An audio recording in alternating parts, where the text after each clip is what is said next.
Hi, it's me, Brodie McLeod again. I'm still on Nash Ward and Western-super-Mare's Signet Hospital, and I'm making another one of my excellent YouTube videos for your viewing pleasure. This time I've been sort of focusing on the diet of the NHS inpatient sort of menu. There is nothing wrong really with bangers and mash, with a bit of broccoli. You can't really fault. There's protein, there's carbohydrates. It's broadly palatable for everyone to enjoy, and a bit of sort of microwave broccoli or peas on the side is kind of not really the crime of the century in terms of its dietary neglect. However, it's widely shown and has been proven in numerous studies that if you're unwell, whatever is wrong with you, whatever like disease, ailment, injury, recovery, surgical, post-operative, healing, anything that is sort of relative to health, will always benefit from a healthy diet of not just foods that just about pass the test of being non-toxic, but things which, I mean, like they serve junk food in hospitals. They serve chips and burgers. I remember reading an article years ago about a hospital. I think it was in Croydon, which had a commercial premises within the hospital up for tender, and you'll never guess. You might not believe that the person who got the contract for the food for the premises to sell food was Burger King. Yeah, I mean, people having a triple heart bypass with the smell of Whoppers wafting down the corridor, it sort of seems like something out of a fucking parody, but yeah, that's the thing. And the hospital food where I've been, my phone is not very stable. Some of it's been very good. I mean, we got some quinoa the other day with our meal, which you won't ever see on an NHS plate. I'm in a private hospital, and the food is broadly very good. However, they still serve excess amounts of sort of junk food occasionally. People like burger and chips, but burger and chips isn't going to make you better. Actually, the gut microbiome, you produce, you've got the kind of neurological impact of diet on mental health, which is why I'm in hospital for, directly linked to gut health almost inexorably more than the theory of chemical imbalance of the brain. Check out my other video for more on that. Anyway, I'm gonna read you the document, and hopefully it's interesting. I haven't read it myself yet, so here is some research on the NHS diet, superfoods, which is what I would advocate for recovery savings. So, I don't know why I always include myself in this image, but there we are. Culinary medicine as a catalyst for NHS reform, the clinical and economic imperative of superfood nutrition in hospital inpatient recovery. The paradox of the public plate, from school halls to hospital wards. Over the past 2 decades, the British public has witnessed a profound and highly visible transformation in our collective understanding of institutional food. When television chef Jamie Oliver famously revolutionised British school meals, the national conversation surrounding public health shifted irrevocably through relentless campaigning, beginning with the 2005 drive to banish the infamous turkey Twizzler. Oliver's initiatives successfully transitioned school dining from a reliance on unhealthy, toxic and heavily processed food to nutritionally balanced, nourishing and beneficial alternatives. This highly publicised revolution operated on a simple, undeniable and scientifically robust premise. The human body requires high quality, nutrient dense fuel to function, develop and to thrive. The success of the movement, which recently evolved into the Bangin' Some Beans campaign aimed at doubling UK bean consumption by 2028 to combat diet related diseases, proved that large scale state funded culinary reform is not only possible but yields immense societal dividends. However, a glaring and deeply troubling paradox remains with the United Kingdom's most critical institution for healing and recovery, the National Health Service, a globally celebrated institution dedicated to the preservation of life and the restoration of health, continues to serve a substantial amount of highly processed microwave food to its inpatients.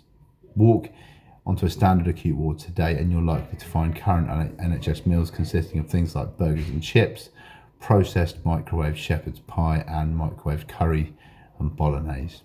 To be entirely fair and objective, we must acknowledge the baseline nutritional mathematics of a standard traditional meal.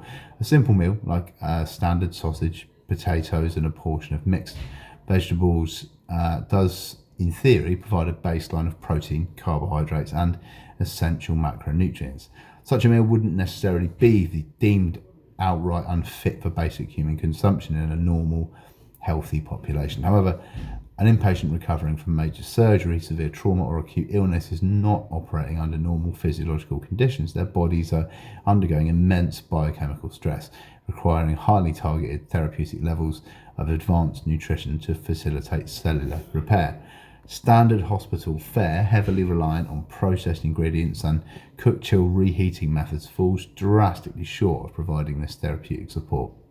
If the NHS were to change its approach, transitioning to not to just healthy foods, but a targeted clinical diet of organic superfoods known to unilaterally increase recovery and healing timescales for virtually all known injuries, ailments and illnesses, the results would be revolutionary. A focused renovation of the inpatient menu to include superfoods and green smoothies packed with ingredients like spirulina, shelled hemp seeds and an abundance of organic fruits and vegetables would scientifically decrease recovery times, speed up post-operative rehabilitation and save the taxpayer huge amounts of money. This comprehensive report exhaustively examines the transformative potential of transitioning NHS inpatient catering to a targeted high-nutrient superfood protocol.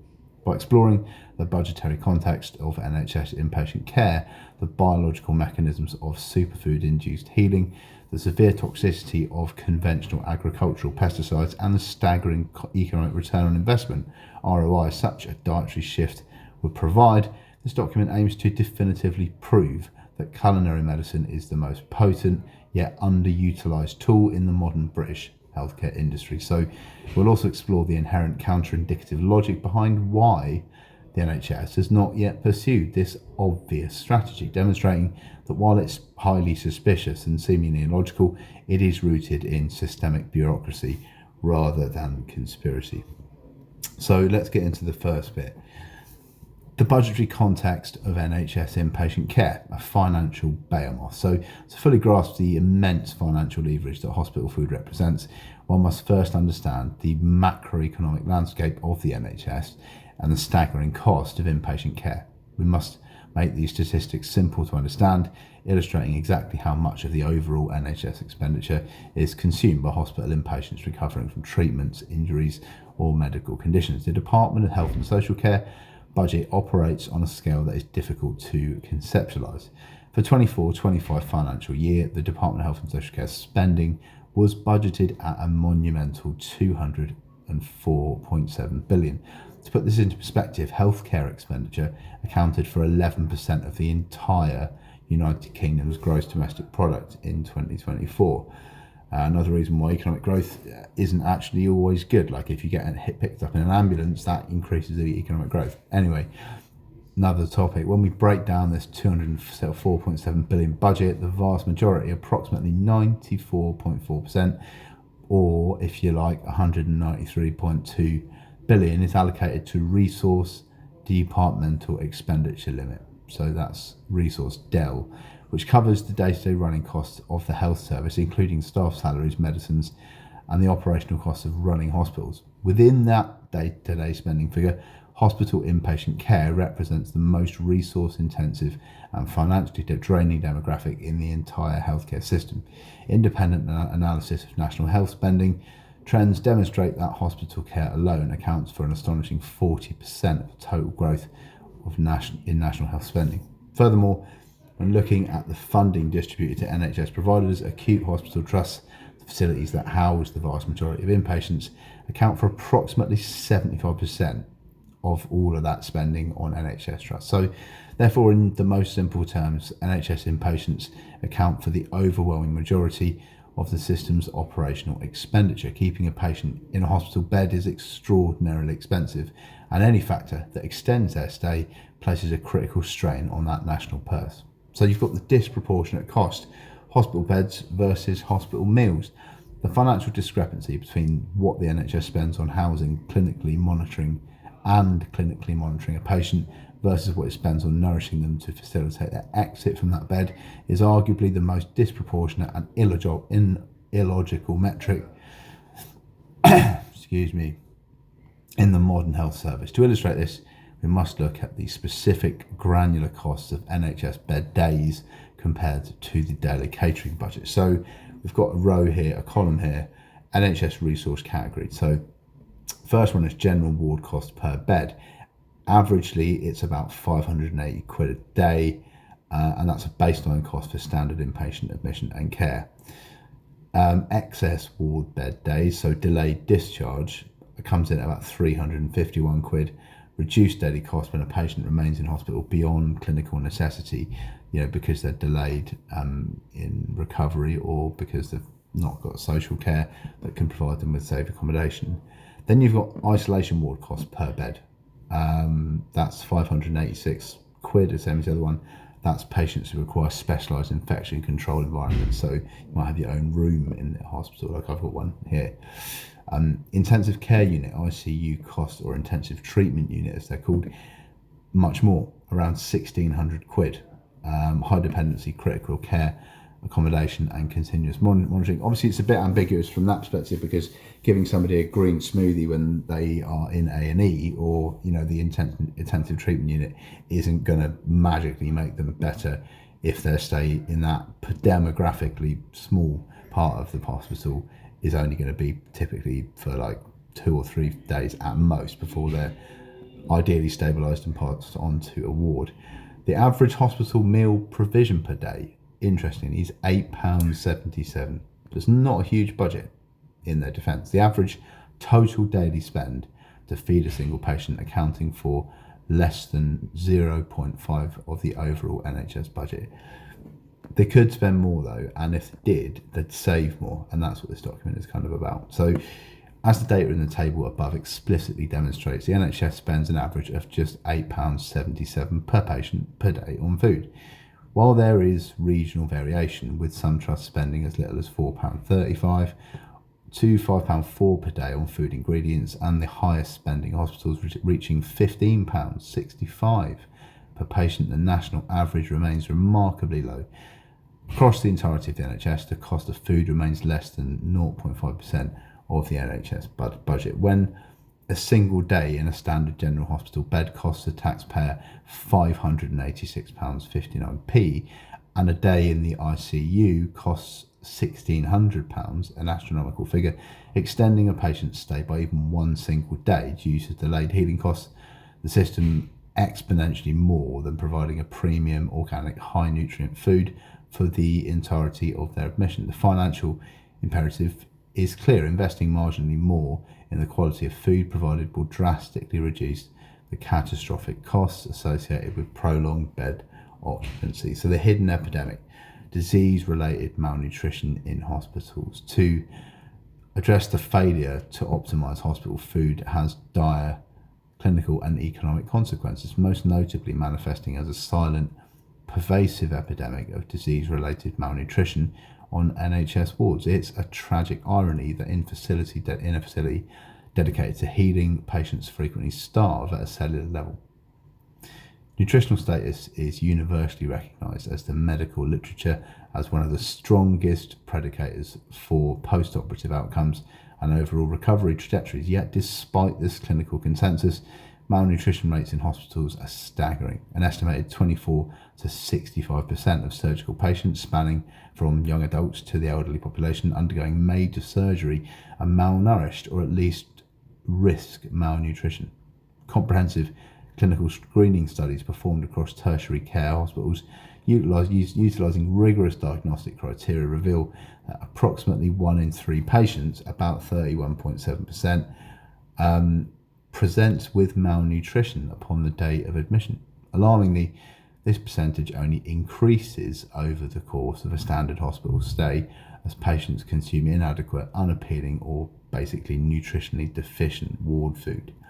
The biological and clinical consequences of this malnutrition are severe. Malnourished patients faced a significantly higher readmission rates, a greater number of post-operative complications, decreased quality of life, increased rates of vomiting and diarrhea, and notably high mortality risk. From a strict budgetary and logistical perspective, the impact of malnutrition on the length of stay, LOS, is catastrophic. Peer-reviewed economic evaluations of the UK and international hospital data demonstrate a direct quantifiable correlation between poor nutrition and prolonged bed occupancy. Severely malnourished patients stay in the hospital 34 to 53% longer than their well-nourished counterparts. In medical beds specifically, malnourished patients stay 53% longer and incur 55% higher medical costs on average. It says that's peer-reviewed. PubMed, there you go. Yeah, I'm not going to wait there. Yeah, that's a staggering statistic. So yeah, there's that. If you want to Google it on Google Scholar. To translate this into real-world NHS logistics, if a standard well-nourished patient requires a 6-day hospital stay for a specific surgical recovery, a malnourished patient undergoing exactly the same procedure will likely remain in that bed for up to 9 days. Those extra 3 days at £586 a day represent an excess cost of about £1,750 per patient.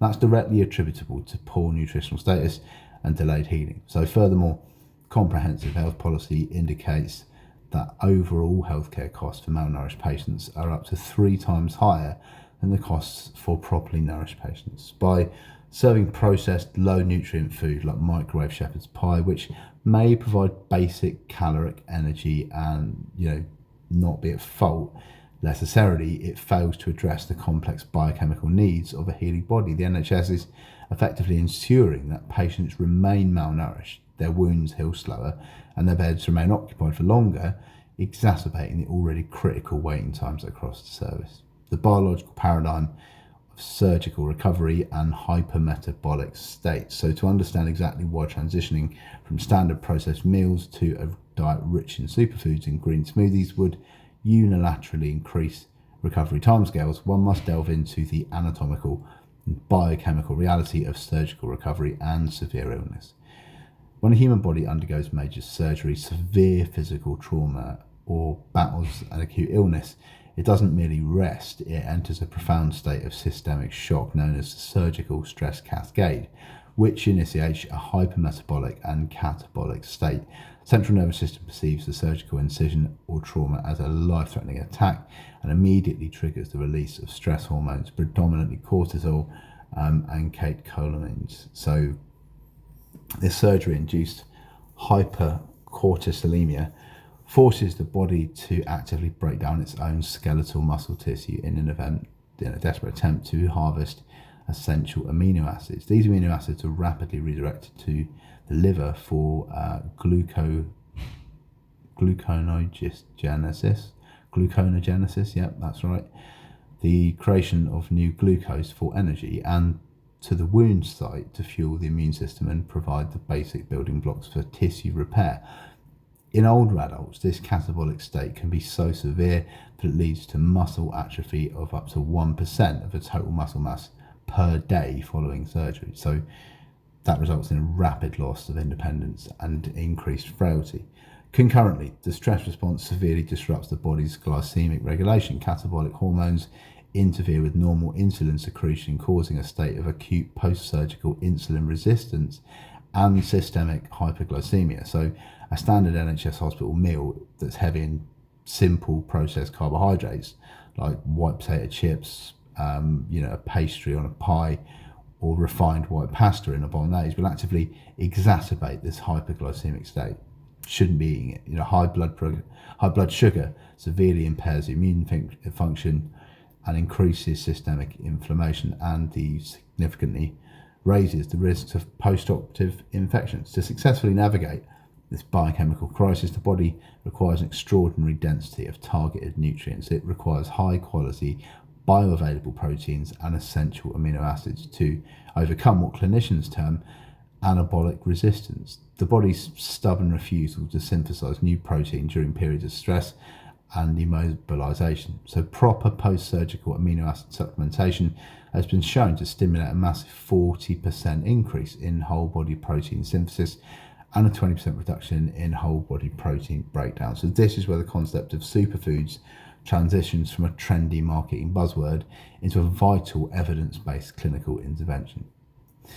What defines a food as a superfood in a medical context is extreme nutrient density, high bioavailability, and exceptional concentration of bioactive compounds. This specifically stuff like antioxidants, essential amino acids, polyunsaturated fatty acids, and polyphenols. A focused renovation of the NHS diet to include these superfoods provides the exact biochemical ammunition the body requires to switch off the catabolic stress response and accelerate cellular regeneration. The medical efficacy of spirulina and hemp seeds in rehabilitation, I mentioned those in the prompt, so it's kind of taken them to the bank. But to move beyond theoretical nutrition and demonstrate scalable benefit of an organic superfood diet on recovery, we must examine the credible peer-reviewed medical research surrounding specific superfoods. So by analysing the biological and anatomical impacts of spirulina and shelled hemp seeds, we can unambiguously show how green smoothies fortified with these ingredients would cause a quantifiable increase in patient recovery time. So for example, spirulina, it tastes fucking disgusting, but it's really good for you. Like a green powder, looks like powder paint. It smells like probably the bottom of Brighton Pier. If you've ever been to Brighton Pier, it fucking stinks underneath. That's what it smells like. That's what it tastes like too. It's horrible. The phycocyanin rich, I don't know what that says, anti-inflammatory powerhouse is very good. Anthraspira platensis is a microscopic filamentous blue-green cyanobacterium that boasts an exceptional nutritional profile. It has a long history of human consumption and gained modern scientific prominence when it was successfully utilised by NASA as a highly efficient, nutrient-dense dietary supplement for astronauts on space missions. Structurally, spirulina lacks cellulose cell walls, making it incredibly easy for the compromised digestive system of a bedridden patient to digest and absorb. It consists 60 to 70% protein by dry weight, which is better than any meat you'll ever find on the earth, containing all essential amino acids alongside vital fat-soluble antioxidants, provitamin A, and crucial minerals like iron. However, in the context of inpatient recovery, spirulina's true value lies in its role as a potent pharmacological and anti-inflammatory agent. The primary active bioactive compound in spirulina is phycocyanin. I guess you have to pronounce that. Sorry, I've got a bit of a sore throat today.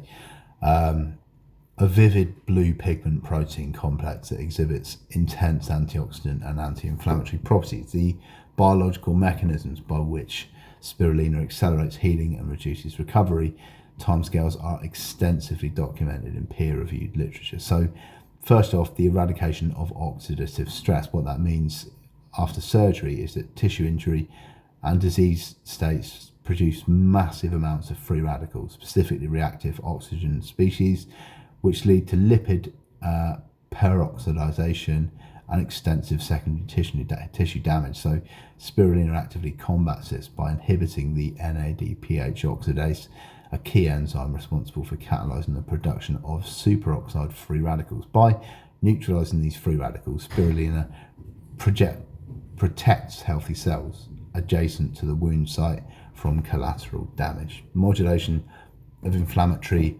cytokines. So following an injury, the body enters the inflammatory phase of wound healing, while necessary prolonged systemic inflammation delays recovery. So spirulina has been proven to suppress that NF-κB pathway, a central protein complex that controls the transcription of DNA, cytokine production, and cell survival. By inhibiting this pathway, spirulina drastically reduces the production of major pro-inflammatory cytokines, including tumor necrosis factor alpha, interleukin 1 beta, and interleukin 6. This controlled dampening of the inflammatory response allows the body to transition much faster from the initial inflammatory phase to the highly desirable proliferative or rebuilding phase of tissue repair.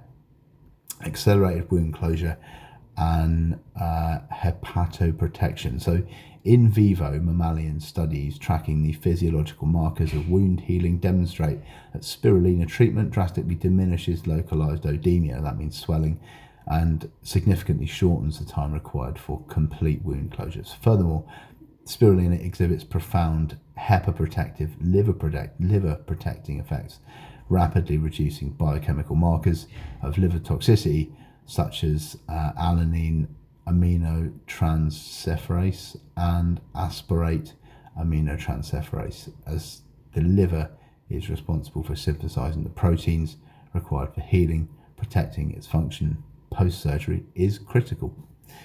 Clinical human trials in surgical recovery. The theoretical benefits of spirulina have been proven in human clinical settings. Randomized controlled trials evaluating patients undergoing periodontal flap surgery demonstrated that the application and consumption of spirulina bioactive peptides significantly improved wound healing, drastically reduced post-surgical inflammation, and notably alleviated post-surgical pain compared to control groups.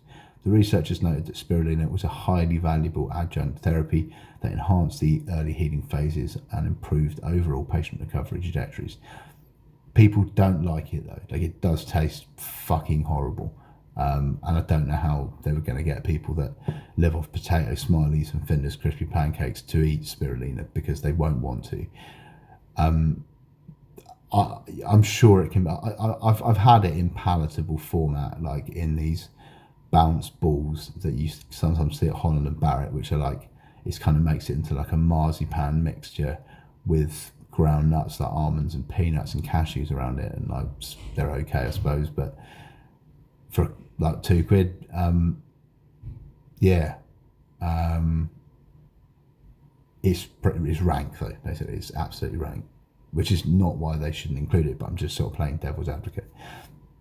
If dense, easily digestible green smoothies heavily fortified with organic spirulina were provided to NHS post-operative patients, I mean, yeah, you can put it in smoothies with other stuff, you can't taste it so much, but the biochemical reduction in swelling, in oxidative stress, and inflammatory cytokines would yield a significantly scientifically undeniable and quantifiable decrease in the time required for surgical wounds to close and stabilize. It's proven, it's simple, it works.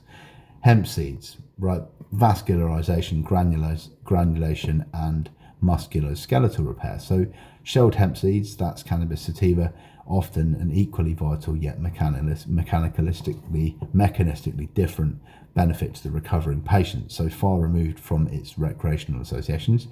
Not that you can recreationally do anything with a fucking hemp seed, thanks for that, Gemini. It's not cannabis, it's a fucking hemp, and it doesn't have any THC in it. Well, like, you'd have to smoke about a kilo to get you high. The hemp seed is a nutritional powerhouse, rapidly gaining recognition in the clinical and food industry as a primary source of bioavailable nutrients. Hemp seeds are exceptionally rich in high quality, easily digestible protein, vital dietary fibers, and a perfectly balanced anti-inflammatory ratio of omega-3 to omega-6 polyunsaturated fatty acids. So when introduced into a post-operative diet, hemp seeds drastically influence the anatomical reconstruction of damaged tissue and bone. So accelerated granulation tissue and epithelialization. The physical closure of a wound relies on the formation of granulation tissue, so new connective tissue and microscopic blood vessels that form on the surfaces of a wound. The epithelialization, the covering of the wound surfaces with new skin cells, easier way to pronounce. Research models comparing the application of hemp seed derivatives against conventional pharmaceutical antibiotics such as chlorphenical ointment found that hemp seed treatment demonstrated superior effectiveness in accelerating overall wound size reduction. Specifically, peer-reviewed studies highlighted that hemp seed treatment significantly accelerated the formation of robust granulation tissue during the critical days 14 to 21 of the healing phase. This indicates its immense potential as a supportive therapy for prolonged or stubborn wound healing. Enhanced vascularization. So perhaps most crucially, subjects receiving hemp seed nutrition showed significantly greater new blood vessel formation, vascularization, at the wound site compared to control groups. So without an adequate and rapid resupply of blood to deliver oxygen and nutrients to a damaged area, surgical incision simply can't heal, leading to necrosis or infection. Hemp directly stimulates the architectural development of this vital vascular network. So, pretty good, really. And I'm not the first person to think this, do you know what I'm saying? Like, there are people who, dietitians and people on 6-figure salaries who already know all this shit. And I'm making a shit YouTube video about it from inside fucking NHS subcontracted private hospital who serve better food probably than they do main NHS hospitals. I digress. Orthopedic recovery and bone metabolism. So for thousands of NHS inpatients recovering from joint replacements or orthopedic trauma or severe osteoarthritis, hemp seeds offer extraordinary targeted benefits. A pilot clinical trial involving human patients undergoing post-arthroplasty, that's joint replacement, rehabilitation, found that consuming functional foods enriched with hemp seed flour led to significantly greater osteoarticular pain relief, compared to a control group consuming a standard diet. So therefore, furthermore, its detailed in vitro cellular analysis confirmed the exact mechanism. The hemp seed extract actively upgrades whatever the fuck that's called, pathways, which are absolutely critical for driving osteoblast or bone building cells, differentiation and new bone formation. Simultaneously, hemp seeds downregulate a specific protein responsible for the breakdown and reabsorption of bone tissue.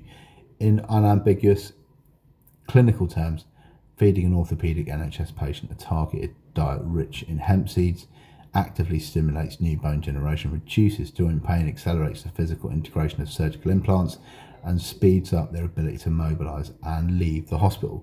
The toxic burden, the non-negotiable imperative for organic ingredients. When advocating for a systemic shift to superfoods and green smoothies, is absolutely paramount to stress that these foods must be sourced organically. The presence of agrochemical toxins, specifically synthetic pesticides, herbicides, and fungicides used in the conventional farming, acts as a direct biological antagonist to the healing process. So providing compromised inpatients with conventionally farmed foods laden with chemical residues entirely defeats the purpose of culinary medicine. If anyone remembers when weed was first legalised medicinally, they used to buy it from the black market in through the back door of the dispensaries, and it wasn't flushed properly, which means that you get the feed of just water for 2 weeks, and it wasn't properly dry, which is like putting sort of wet leaves on a bonfire. You get a kind of water on the lung pleurisy, tuberculosis, bronchitis. Like, it's really bad, basically. So they said that it had to be medical grade cannabis, and now it all is. You can get it by legal prescription in the UK now through the post, and it's very good quality product, but it has to be of a medicinal standard, just like the food that we eat in hospital. Also, if it's going to be therapeutic and medicinal in nature and context, which it must be if it's part of hospital treatment and apportionment of that huge demographic from the budget, also should be of a good standard. The peer-reviewed surgical research on the impact of agricultural pesticides on primary wound healing reveals alarming and unambiguous adverse effects. So it's incomprehensive bioassays tracking the local effects of combined herbicides such as atrazine and insecticides such as alpha-metrin on wound healing. The results were definitively negative.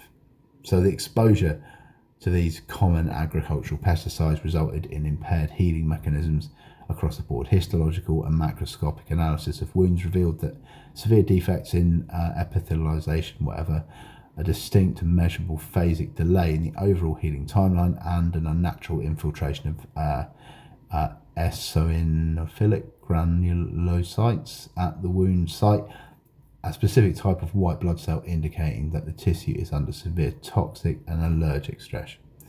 Most critically, pesticide exposure caused a severe decrease in the density of newly formed collagen. Collagen is the primary structural protein in the human body. It's the fundamental scaffolding upon which all repaired tissue, skin, and scar formation is built. If conventionally farmed, pesticide-heavy foods such as standard commercially grown potatoes or vegetables are served to an NHS patient attempting to heal a major surgical incision, that chemical residue introduces an unnecessary xenophobic toxic burden that actively disrupts the collagen synthesis and barrier tissue integrity. So that shepherd's pie or cottage pie or whatever, like, literally is fucking you up if it's not organic and you just had a surgery. This concept is further supported by the epithelial barrier hypothesis, which posits that chronic exposure to environmental contaminants like pesticides damages crucial barrier tissues in the gut and skin, causing increased cellular permeability, leaking, severe microbiome dysbiosis, and chronic systemic inflammation. This triggers a vicious cycle of immune-mediated inflammatory diseases mediated by the endogenous sensors like AHR signaling. Don't ask me what that is, just Google it, because I'm not a doctor. Furthermore, comprehensive meta-analysis comparing organic and conventional foods confirmed that organic produce significantly reduces dietary exposure to pesticide residues, while organic meat and poultry drastically reduce exposure to dangerous antibiotic-resistant bacteria. Transitioning the NHS to an entirely organic superfood supply chain eliminates this toxic xenobiotic stress, not xenophobic, I think I said a minute ago, ensuring that the patient's already strained immune system can focus entirely on tissue regeneration rather than wasting vital energy detoxifying their hospital lunch. Return on investment are the financial metrics of culinary medicine. So the scientific and biological arguments for superfood nutrition are unassailable. However, in a publicly funded healthcare system perennially constrained by tight budgets, the ultimate catalyst for change must be economic. The financial argument for upgrading NHS food to a specifically healing high nutrition protocol is overwhelmingly positive. While sourcing organic superfoods, fresh produce, spirulina, and high quality proteins undoubtedly requires an initial increase in the daily catering budget, the return on investment, or ROI, realised through reduced admission lengths, prevented readmissions, and freed bed capacity is monumental. The food is medicine economic paradigm. So a wealth of robust emerging economic data surrounds the implementation of medically tailored meals, interventions where food is specifically prescribed, formulated and delivered to treat medical conditions and accelerate recovery in highly vulnerable populations. So large-scale peer-reviewed evaluations of medically tailored meals programs demonstrate astounding financial metrics that the NHS simply cannot afford to ignore. In comprehensive studies matching adults with serious health problems, patients receiving medically tailored high nutrient meals experienced a staggering 49% reduction in hospital admissions and a 72% reduction in nursing home admissions compared to those receiving standard care or conventional diets.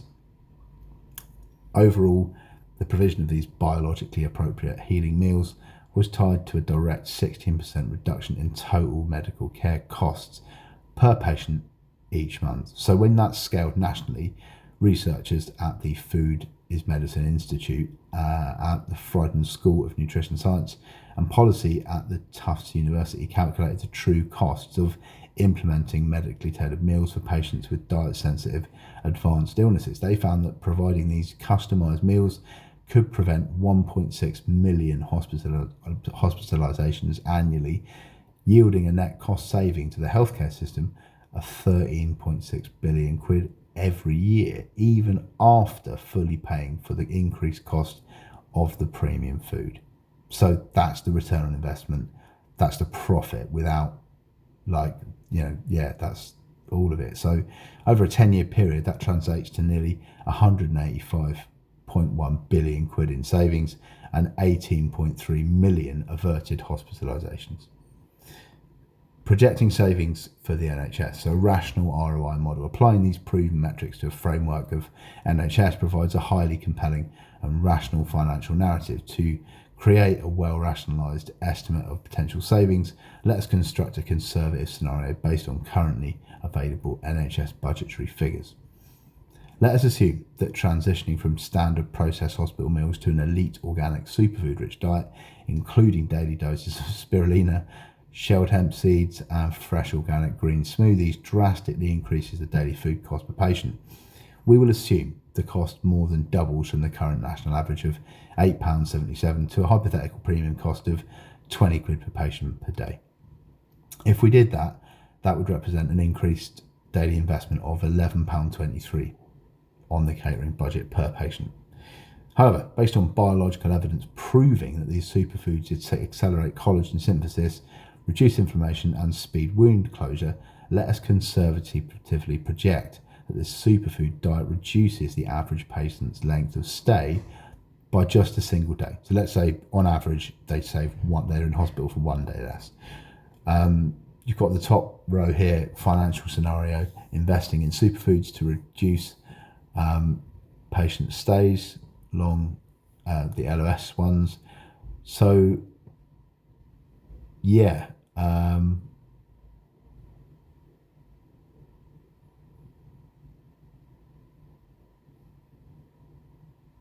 that's a bit of a shit table with numbers missing. Never mind. As the table doesn't clearly show, because it's sort of glitched out for some reason, by spending an extra 50 quid over the course of a patient's stay to provide them with unparalleled healing nutrition, the NHS effectively buys back a £586.59 general ward bed day. So the net saving to trust is over 530 per patient. It hasn't proved that, and it hasn't evidenced anything because, well, it says financial benefit to the patient, 530 quid. If it hypothetically meant they stayed in hospital 1 day less, it's not a very good bit of research. It's a bit shit. Anyway, as it doesn't show, patients stay to provide them with unparalleled healing nutrition. The net saving to the trust is over 530 quid per patient. If the patient is recovering in the intensive care unit, saving 1 day frees up a staggering 1,600 quid. Probably not going to get you out of A&E by drinking a green smoothie, but again, that's kind of goes without saying. This microeconomic example is supported by macroeconomic data from the UK. Detailed economic budget impact analysis produced jointly by the British Association for Perinatal and Enteral Nutrition, BAPEN, indicate that optimising nutritional support and preventing malnutrition in hospital settings ultimately saves the system between 120 grand a year and 430 grand per 100,000 people in the population, depending on the specific model used.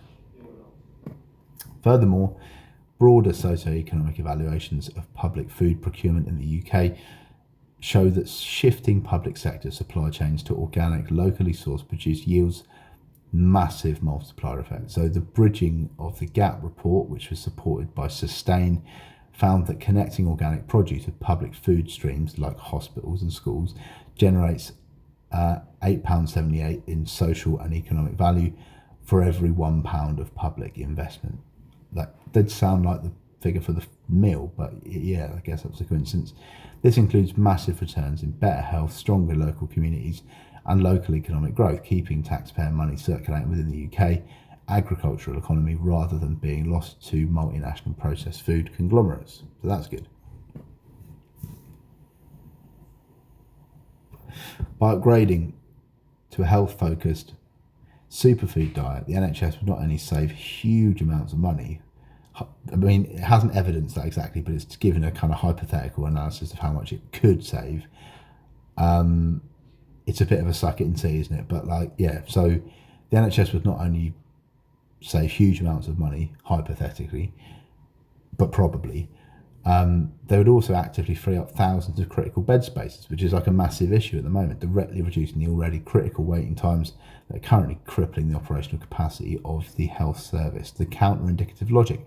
Why is the NHS not already adapted and done this? Well, when presented with such obvious biologically sound and economically viable evidence, which it hasn't really, well, it probably has if you look at all the links, coupled with the success of the school dinners campaign, proving that institutional food reform is possible, the immediate and most pressing question arises: why is the NHS not already transitioned to a dietary medicine approach? Why is a fucking psychiatric patient, making a stupid 46-minute long video about something that should have happened 25 years ago? It's incredibly easy to view this situation with cynicism and assume malicious intent. However, it must be made unequivocally clear that this is not a conspiracy. There is no shadowy cabal of administrators actively trying to keep patients sick by feeding them microwave pies. Rather, the failure to adopt culinary medicine is the result of inherent, deeply embedded counter-indicative logic, structural inertia, siloed budgeting, and a severe, almost unbelievable deficit in medical education. So while the situation is undeniably illogical, immensely frustrating, and certainly a little bit suspicious or circumspect to an outside observer, barriers are bureaucratic and infrastructural, not conspiratorial. So here's one of them: is that siloed budget fallacy. So in a massive publicly funded institution like the NHS, operational budgets are heavily compartmentalised and siloed. The hospital catering department operates on a distinct, strictly monitored budget that's entirely separate from the clinical wards and nursing department. So a hospital catering manager is incentivised, evaluated and performance managed based on their ability to keep to that budget, food costs at or below that 877 average threshold. It's different in different hospitals, but if an ambitious catering manager decides to up that to 20 quid a day on spirulina, hemp seeds, fresh produce, their specific departmental budget immediately goes into massive, heavily scrutinised deficit. And the fact that this, using a score for food investment accelerates patient healing, gets them discharged faster and saves the clinical wards almost 600 quid in bed costs does not balance the catering manager's spreadsheet. So because the financial savings, reduced clinical care costs, are realised in an entirely different department than the financial expenditure, food purchasing, the bureaucratic system is structurally blind to the overall return on investment. The NHS lacks cross-departmental financial agility to invest in the kitchen to save money on the ward. The tragedy of PFI infrastructure and the missing middle. So a significant and highly physical barrier to preparing fresh organic superfood meals is the actual infrastructure of modern NHS hospitals over the last 2 decades. A lot of the new hospitals are built under private finance initiative. People know about that. PFI contracts, a bit controversial, to save on initial capital construction costs and maximise clinical floor space. Many of these 72 PFI hospitals, apparently we've got 72, I didn't know that, were designed and built entirely without comprehensive on-site cooking kitchens. Instead, these facilities were built to rely exclusively on centralised cook-chill logistics. So cook-chill system is like pre-prepared, highly processed meals that are cooked in a massive industrial factory miles away, then rapidly chilled, shipped to the hospital in plastic trays and just microwaved, reheated in small pantry spaces on the ward by the support staff. It works, and everyone gets fed, but it literally, is not really up to scratch. It's just not cricket. Cook-chill meals represent about 65 million quid market within NHS food purchases. Transitioning to a protocol that requires blending of fresh green smoothies, preparing organic vegetables, and cooking from scratch requires a specialised kitchen infrastructure, extensive preparation space, and a highly skilled culinary staff. I don't know if that's strictly true. I think you could probably still, I don't disagree. I kind of disagree with that. I think you could do it in a kind of quite a modulated and like much more contemporary and economically kind of sound way. But that's what this says here. You need highly skilled culinary staff. Anyway, many modern NHS buildings literally lack the physical capability to chop a carrot or blend a smoothie on site. Furthermore, there's a missing middle in UK food procurement and infrastructure. The lack of mid-scale processing and distribution networks makes it extremely difficult for local organic farmers and small to medium enterprises to effectively supply massive public sector hospital contracts, forcing the NHS to rely on these giant multinational catering conglomerates because they can give them the food and the economies of scale that they can buy it in big amounts and afford it. The astounding medical education deficit. So perhaps the most alarming and fundamental reason dietary medicine has not been aggressively pursued by the NHS is a sheer lack of nutritional education among the very medical professionals prescribing care. I don't buy that either. I think that's bullshit. Doctors, I'm not saying it's a conspiracy theory, but I just don't think they're too stupid to work it out. And I'm a genius and they're stupid.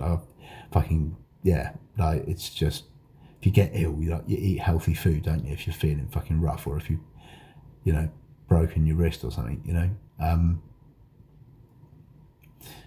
So yeah, doctors can't prescribe a treatment they do not understand. I think people with a doctorate are generally pretty fucking bright, and I bet most of them eat pretty good quality food at home because they know it's fucking good for their health and won't make them feel like shit. Anyway, a recent comprehensive survey of UK medical students and junior doctors revealed an appalling and dangerous gap in medical training regarding nutrition. So 71% of respondents reported receiving some form of nutrition teaching, but for 56% of those students, this amounted to fewer than 4 hours of education across their entire multi-year medical degree. The statistics from NutriTank, Junior Doctor Survey, and the Association for Nutrition are a damning indictment of this current curriculum. So 78% of medical students consider their current nutrition education to be completely inadequate. 60% of them say they couldn't confidently conduct a basic nutritional assessment of a patient. 74 junior doctors said they only discuss nutrition with patients once a month or less in their survey, I suppose, explicitly citing a profound lack of knowledge, 75%, and the lack of confidence, 62%, as the primary reasons. 60% of students admitted complete unfamiliarity with basic evidence-based diet models, and only 19% felt capable of providing evidence-based dietary advice. Without doctors who understand the profound biochemical impact of a word I can't pronounce, 5-cocoscyanin in spirulina. Sorry, mate, just had to come and do my observations in my room. So without doctors who understand the profound biochemical impact of spirulina, or who recognise the upregulation caused by hemp seeds, for example, during orthopaedic recovery, nutrition remains relegated to an afterthought. It's viewed as hospitality rather than being wielded as the primary, highly potent clinical intervention it truly is. Conclusion: a call to culinary arms for the NHS. The evidence presented is clear, credible, peer-reviewed and exhaustive. I'll try and put all of the links somewhere, but yeah, the biological reality of human healing dictates that recovery from severe trauma, surgery and illness is an incredibly energy-intensive, highly complex, nutrient-dependent process. Say that again, it's nutrient-dependent. We need more nutrients, we're dependent on them for recovery from severe trauma, surgery and illness. It says it there in black and white, and although I haven't showed you the peer-reviewed reports, you can surely find them for yourself. Continued provision of standard, heavily processed microwave meals, burgers, chips, shepherd's pie within the NHS is fundamentally incompatible with the biological demands of cellular repair and immune system function. By stark contrast, a targeted renovation of the NHS dietary protocol to embrace true culinary medicine Incorporating organic superfoods, nutrient-dense green smoothies, spirulina, and shelled hemp seeds would unambiguously accelerate tissue regeneration, reduce systemic oxidative stress, stimulate vascularization, and combat the 30% to 40% malnutrition rate currently crippling hospital wards. The financial metrics are equally unassailable. Investing in marginally higher sum in the quality of the raw organic materials fed to patients will drastically, significantly decrease the length of inpatient admissions. This will generate an immense return on investment by freeing up critically expensive 500 quid a day, or more like 600 quid a day general beds, and the beds in the ICU who aren't going to probably be freed up by drinking a green smoothie. Thanks artificial intelligence for that. Alleviating the critical waiting times that currently threaten the very existence of the health service, like people in corridors waiting to be treated, and bed capacity is like a legit issue. You're not going to save 1,600 quid by giving somebody a green smoothie who's just had a road traffic incident.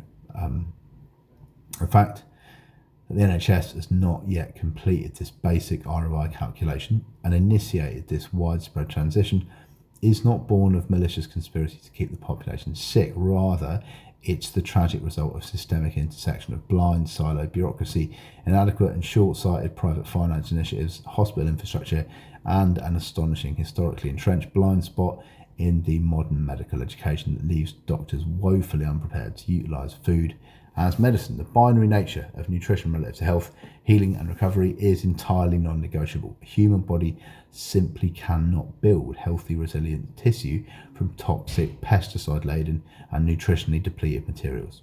It is effectively an urgent, critical issue of national health security.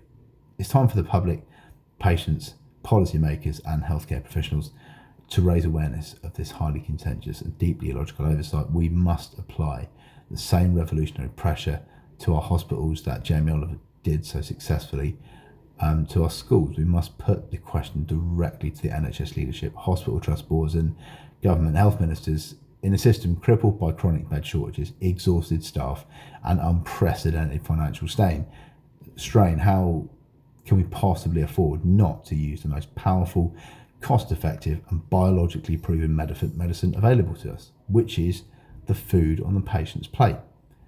The transition to an organic, superfood-led NHS is not just a culinary preference, it is a clinical and economic imperative.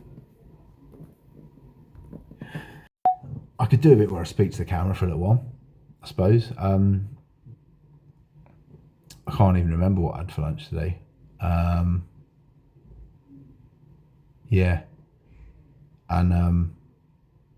they shaved my head earlier for me because I don't have leave to go to the barber.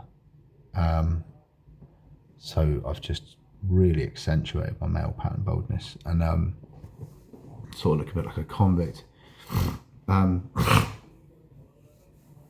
It's really boring here, and I hope you enjoyed my video about NHS food, and maybe you should send it to your MP. Maybe I'll leave a link to the document in the description, and maybe you can do your own research, or just ask at the NHS, ask anybody you know who works in senior positions at NHS earning six-figure salaries, why the fuck they haven't just given their patients some fucking organic salad and some basic health foods you can get in Holland and Barrett. Yes, it's more expensive, but it pays for itself like tenfold. That piece of research wasn't as compelling as I was hoping it was going to be. It did focus on spirulina and hemp seeds, which, both of which are very good for a good examples, but they were just things that I sort of took off the top of my head.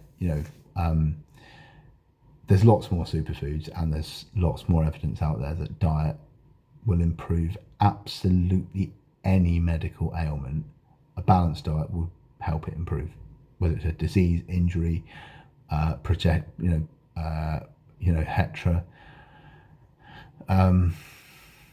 hereditary thing like progressive degenerative syndromes. You're not going to save someone's life, with a green smoothie necessarily in one day, but if you give them to them every day for 2 weeks, you can shorten that hospital stay from removed appendix from like 14 days to 13 days, and you'll save like 15 billion quid.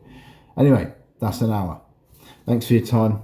Cheers NHS for all the good food you've given me, and thanks Signet again for the excellent food. Just a shame they didn't have a nice Chianti to go with it. Cheers.